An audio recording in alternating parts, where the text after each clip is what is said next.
Pak Lutfi dan Gus Yassin, saya meyakini mampu melanjutkan apa yang sudah dikerjakan oleh pemerintah yang lalu. Dan juga bisa bersinergi kuat dengan pemerintah Bapak Prabowo Subianto.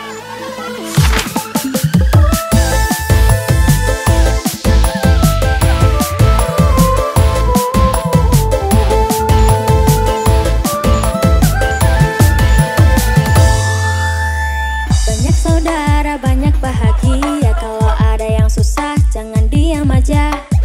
Milih pemimpin sing iso ngerti, merakyat lan boten korupsi.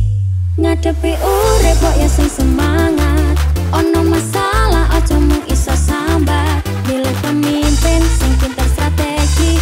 Saya melihat penerimaan dan kesukaan masyarakat di Jawa Tengah terhadap Pak Lutfi dan Gus Yassin luar biasa.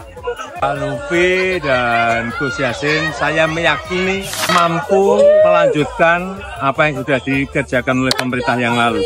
Dan juga bisa bersinergi kuat dengan pemerintah Bapak Prabowo Subianto.